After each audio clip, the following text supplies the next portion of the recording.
Assalamualaikum warahmatullahi wabarakatuh. Perkenalkan saya Arsita Putjanti, mahasiswa Magister Pendidikan Dasar semester 3. Pada kesempatan kali ini saya akan mempresentasikan hasil analisis saya mengenai artikel Scopus pada 3 sipil dan artikel yang sudah saya susun bersama teman-teman saya. Yang pertama, analisis artikel Scopus. Saya menemui 6 poin penting dan menarik perhatian. Yang pertama adalah outdoor education di Nordik mempunyai landasan filosofis dan teoritis yang kuat.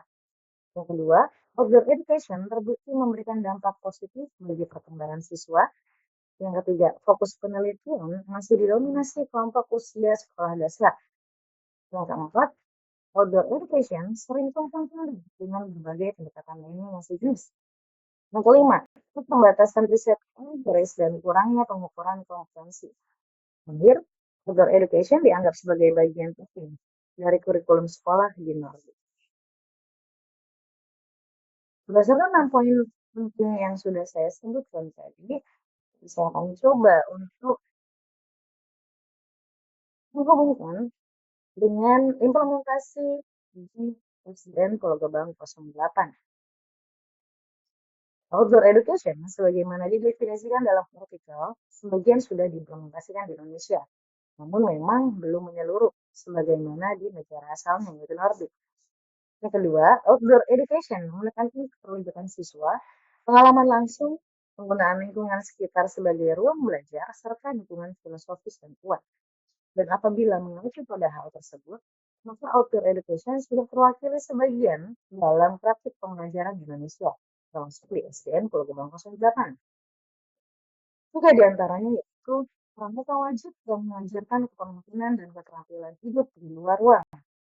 Yang kedua adalah outing class, seperti halnya kunjungan ke museum, pameran, atau ke kebun raya. Yang ketiga, adanya program handiyata, seperti merawat dan memelihara tanaman serta mengolah sampah. Berikutnya, saya akan paparkan artikel kelompok yang sudah saya bersama teman-teman buat dengan judul Implementasi Kebijakan Penggunaan Gawai di Indonesia dan di Jepang. Pertama yang akan saya tampilkan adalah poster, di mana di dalamnya sudah dijelaskan tentang analisis perbandingan kebijakan penggunaan gawai di sekolah dasar Indonesia dan Jepang. Lalu, ini juga berfokus pada regulasi, implementasi, dan dampaknya terhadap interaksi sosial siswa. Selain itu, dampak negatif gawai yang berlebihan terlihat di kedua negara. Selanjutnya adalah latar belakang. Berdasarkan judul yang sudah tadi saya sebutkan, kami menemui masalah yang melatar belakangi hal tersebut. Yang pertama, yaitu transformasi digital mempengaruhi perilaku belajar dan interaksi sosial siswa sekolah dasar. Yang kedua, smartphone pribadi sering menyebabkan distraksi masalah, etika, dan kendala dalam pembelajaran. Yang ketiga, Indonesia menghadapi tantangan berupa literasi digital yang rendah, infrastruktur yang belum merata, dan kebijakan yang tidak seragam.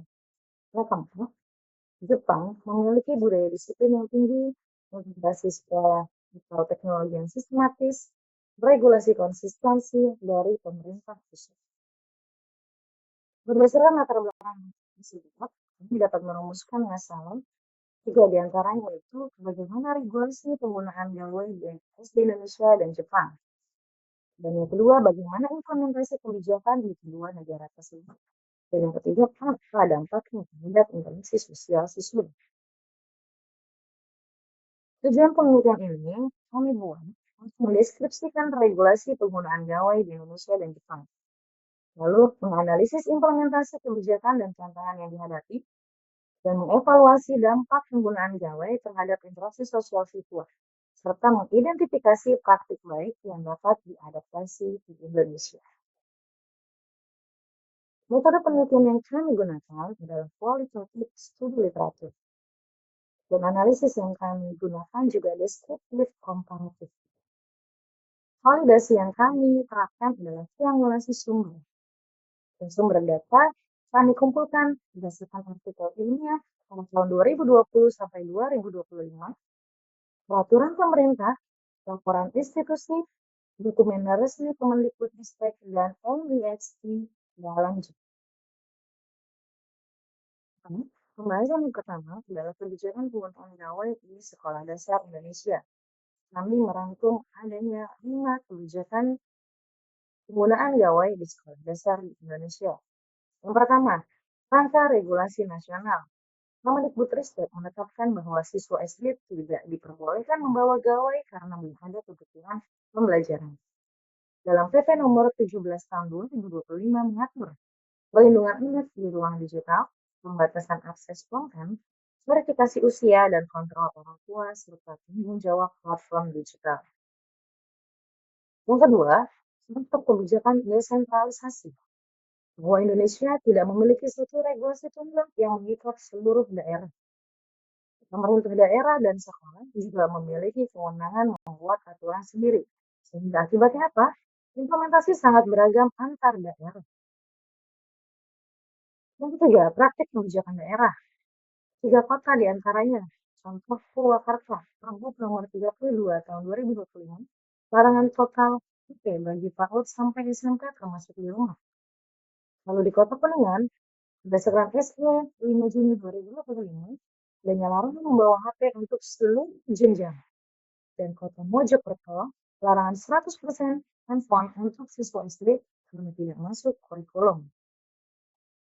Yang keempat, rancangan implementasi. Pengawasan bergantung pada guru dan sekolah tidak standar. Literasi digital orang tua juga rendah sehingga pengawasan di rumah cukup lemah.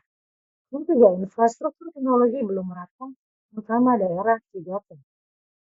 Dan berikutnya, banyak siswa tetap membawa HP secara sembunyi-sembunyi. Yang kelima, arah kebijakan pemerintah. Mendikbud Iqbal Mufti fokus pada kesalahan digital, yaitu penggunaan bijak bukan sekadar larangan. Dan regulasi nasional lebih detail masih mendalam tahap penyusunan hingga akhir 2025. Sedangkan kebijakan penggunaan gawai di sekolah dasar di Jepang merangkum adanya 7 kebijakan penggunaan gawai. Yang pertama, regulasi nasional berbasis sentralisasi. Kementerian Pendidikan Jepang atau MIXT menetapkan aturan nasional. Sejak tahun 2009, siswa SD dan SMP dilarang membawa gawai atau smartphone pribadi. Dan pada tahun 2023, panel audit MIXT menegaskan bahwa larangan harus dipertahankan untuk siswa sekolah dasar. Lalu yang kedua, pengecualian terbatas. Pelaku hanya diizinkan membawa ponsel anak khusus atau fixed phone yang tidak memiliki internet. Yang ketiga, pemisahan fungsi gawai. Jepang tidak menghapus teknologi, tetapi justru memisahkan bahwa smartphone adalah alat komunikasi pribadi yang dilarang. Sedangkan tablet sekolah merupakan alat belajar terkontrol sehingga diwajibkan melalui GAGA School Program. Yang keempat, implementasi GAGA School, yaitu konsep satu siswa, satu perangkat. Yang kedua, penyediaan perangkat mencapai 97,6% dari seluruh pemerintah daerah dan 7,4 juta perangkat didistribusikan termasuk 2,1 juta iPad. Dan pemerintah pusat menanggung hampir seluruh biaya. Yang kelima, sistem pengawasan digital ketat, yakni filtering web nasional dan aturan pemakaian seperti tidak boleh menggunakan perangkat pada jam 8 sampai jam 16. Pada kota Shibuya dan beberapa kota kecil lain melakukan monitoring harian pemakaian perangkat. Sehingga dengan begitu, sistem pengawasan digital cukup ketat di Jepang. Yang keenam, adanya aturan etika dan kebiasaan digital. Beberapa daerah menetapkan siswa SD tidak boleh menggunakan smartphone setelah jam 21. Yang kedua, penggunaan smartphone maksimal 2 jam per hari di luar sekolah. Dan aturan ini diperkuat oleh budaya disiplin Jepang yang kuat sejak kecil. Terakhir, mendukung sistem. Infrastruktur di Jepang sangat merata, seperti internet stabil di hampir seluruh sekolah. Pelatihan guru juga intensif dan berkelanjutan. Dan kolaborasi kuat antara pemerintah pusat, sekolah, dan orang tua. dalam perbandingan implementasi kebijakan yang sudah saya paparkan tadi. Maka terdapat perbandingan implementasi kebijakan. Yang pertama di Indonesia, gabungan kebijakan pusat dan daerah, implementasinya bervariasi. Yang kedua, infrastruktur digital belum merata, terutama di wilayah 3T. Ketiga, pengawasan oleh kepala sekolah atau guru, konsistensinya beragam. Lalu, di negara Jepang, kebijakan terpusat oleh INEXT, sehingga lebih seragam dan konsisten. Yang kedua, smartphone pribadi dilarang di sekolah. Ketiga, penggunaan tablet pembelajaran melalui GAG School Program. Dan pengawasan lebih sistematis melalui filtering, aturan waktu penggunaan. Dari apa yang sudah kami bandingkan, kami juga merangkum dampak kebijakan terhadap interaksi sosial siswa. Di Indonesia, penggunaan kelebihan menurunkan interaksi langsung dan fokus belajar. Kami cenderung meniru konten pada platform media sosial sehingga menimbulkan perilaku negatif. Yang ketiga, masalah yang timbul adalah gangguan konsentrasi, isolasi, dan pengabaian tugas. Sementara di Jepang, ketergantungan smartphone terkait kurangnya perhatian orang tua. Lalu hubungan sosial yang baik mereduksi risiko kecanduan gawai. Yang ketiga, kecanduan menurunkan keterlibatan sosial dan kesehatan emosional masing-masing siswa. Dalam temuan komparatifnya, Jepang efektif karena larangan smartphone pribadi dan penelitian pada sekolah. Lalu akses teknologi tetap ada, tapi lebih aman dan terkontrol. Sementara di Indonesia, kebijakan antar sekolah tidak konsisten dan perlindungan terhadap dampak negatif gawai belum merata. Kemudian, adanya tantangan dan rekomendasi. Saya paparkan untuk tantangannya terlebih dahulu, meliputi ketimpangan infrastruktur digital antar wilayah, pelatihan literasi digital guru dan orang tua yang mumpuni. Yang ketiga, variasi kebijakan antar daerah yang sulit standarisasi. Ini tempat tingginya penggunaan smartphone anak tanpa pengawasan dan terakhir hanya 37,5% anak mendapatkan edukasi keamanan digital. Kemudian rekomendasi kebijakan yang dapat kami rangkum yaitu pemisahan perangkat seperti tablet pembelajaran dari sekolah dan smartphone pribadi dilarang.